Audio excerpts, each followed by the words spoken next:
Assalamualaikum and good morning sa lahat. So guys, ngayong araw ay nandito na naman tayo sa ating farmhouse number 4. Ayan, SBF 04.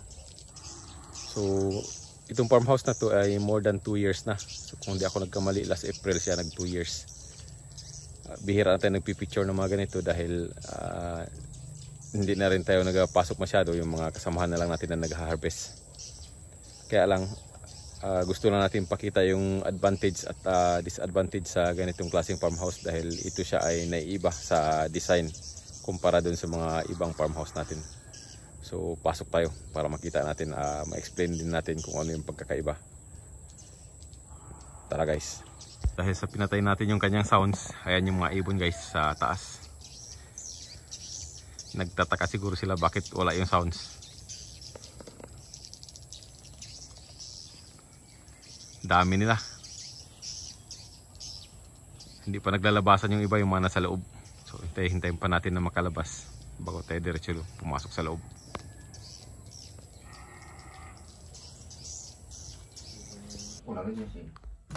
So ito guys yung loob ng ating monkey house.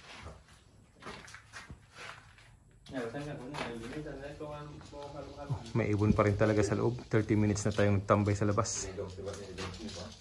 Ayan.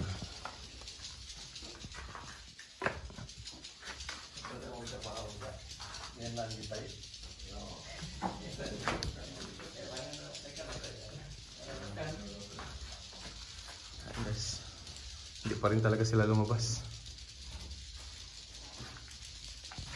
So yun, gaya ng explanation ko kanina, ang advantage nitong farmhouse, mababa yung kisame. So halos nasa 6 feet lang to. Pag mag-harvest tayo, abot kamay lang talaga kahit hindi ka na pumatong. Ang problema naman, dahil sa ganyan karami ng mga dumi niya, so yung ammonia na nanggagaling dyan sa dumi ng ibon, napupunta dun sa pugad, nagiging dry siya at saka nagiging yellowish yung quality. So yun yung disadvantage. Ang advantage niya, madali mag-harvest. So yun guys, so ang solution natin ay linisin lagi kada harvest. Linisin lagi yung mga dumi na yan. So yan. Ito yung ground floor.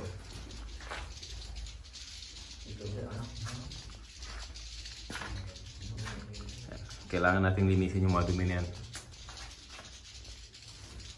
So ito yung mga pugad guys. Halos dikit-dikit na.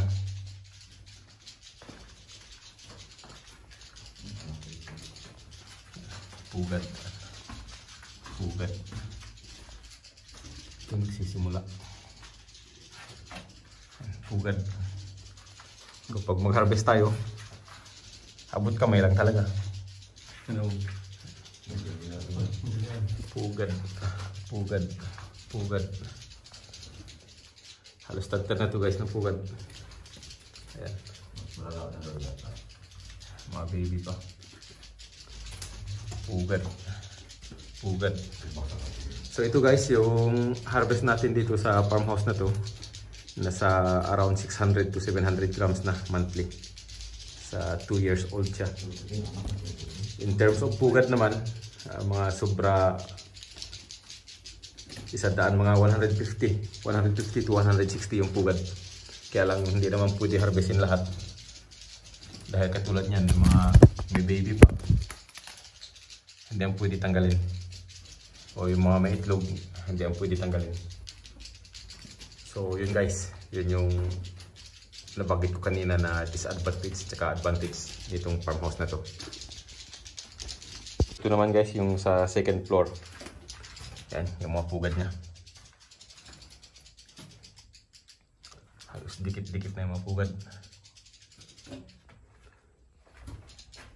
Yan, pugad. Pugad. Pugad. Pugad.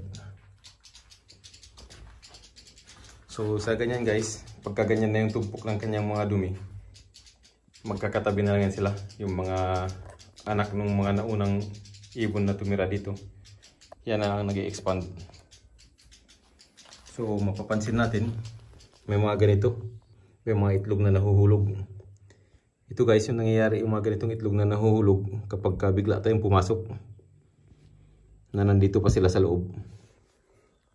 Yan, nahuhulog yung mga itlog nila. Natataranta sila.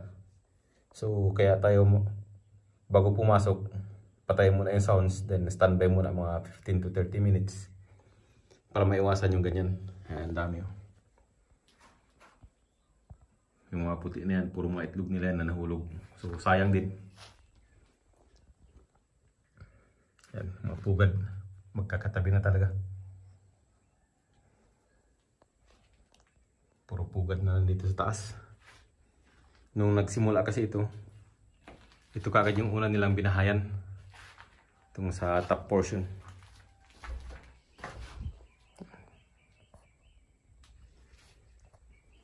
Kaya kung mapapansin nyo, yung dumi niya halos buo na. Dikit-dikit na. So yan yung dapat nating tanggalin ngayon. Yun guys, yung update natin sa araw na to sa ating farmhouse number 4. So yun nga, dati natandaan ko yung mga basher natin, sabi niya pagka hindi pa mag-abot ng 150 pieces yung pugad sa loob ng bahay ng ibon ay hindi pa matawag na success. So wala tayong magawa, yun yung pananaw nila. Pero sa atin kasi bilang isang contractor din ng ganitong farmhouse, once may 2 hanggang 4 na pugad, yun ay considered success na sa atin. So sa kanila, iba naman yung pananaw nila. So meaning itong farmhouse natin, umabot na ng ganung pirasong pugad, meaning success na para sa kanila yun. So sa atin naman kahit isa lang, very thankful na tayo. Kasi kailangan natin talaga ng konting time maghintay para dumami yung pugad. Yung ganitong klaseng farm guys, kailangan talaga natin ng mahabang pasensya. Hindi po natin control yung mga ibon. Yung mga ibon sa ganitong klaseng farmhouse, hindi natin sila hinuhuli, hindi natin sila pinapakain. So kusa lang silang lumapit sa pamamagitan ng artificial chirping sounds. So yan yung sounds po na yan, edited lang yan. Recorded galing doon sa mga malalaking farmhouse. So in-edit lang nila para maging klaro at kung may mga sounds ng ibang mga insekto o mga ibang ibon, yun ang tinatanggal. So kaya pagka gumagawa tayo ng ganitong farmhouse, mga 5 pirasong sounds yan ang pinapadala ng ating editor. At yun ay iti-testing natin kung ano doon yung gumagana o attractive sa mga ibon. So yun guys, hindi natin control. Inuulit ko, hindi natin control yung mga ibon. Pasalamat tayo sa taas kapag binigyan tayo ng ganitong klaseng biyaya at lumapit yung ibon sa ating ginawang farmhouse. So malaya po yung mga ibon. Ang atin lang ay ginawa natin sila ng bahay at saka bibigyan natin sila ng protection na walang predator sa loob. So para maging komportable sila at saka mabilis sila dumami. At saka isa rin guys yung advantage sa ganitong farmhouse kapag may mga nauna na. May mga nauna ng mga farmhouse sa isang lugar na papatayuan mo ng ganitong farmhouse. Kapag wala pa, medyo mabagal yung development.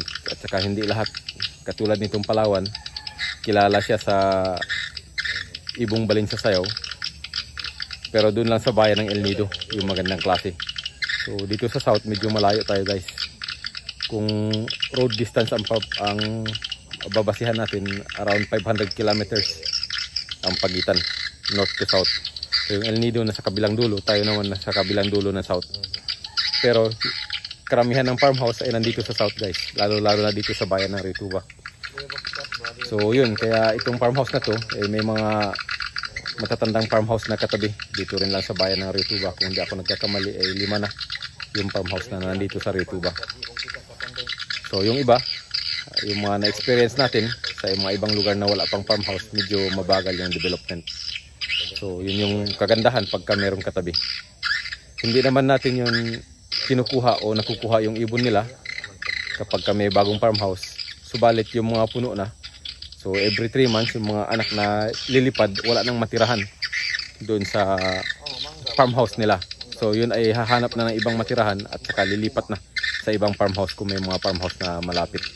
So yun yung point ko. Kasi yung ibon guys, kapag tumira na siya sa isang farmhouse, hindi na basta-basta yan lilipat, hindi na basta-basta aalis. Diyan na sila magbubuo ng panibagong koloni nila. Diyan na sila magde-develop ng panibagong pamilya nila.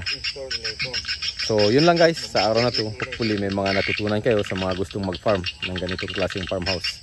May mga na-share kaming kunting kaalaman. Based lang rin sa experience namin, hindi naman tayo ganun ka-expert. So gumaya lang rin tayo, although may mga nagturo sa atin, katulad ng ating late master. So, dinevelop lang rin natin sa pamamagitan din ng YouTube Academy. Maraming video guys sa YouTube na pwede nyong pagkukunan din ng kaalaman patungkol sa ganitong klaseng farmhouse. So yun lang, thank you.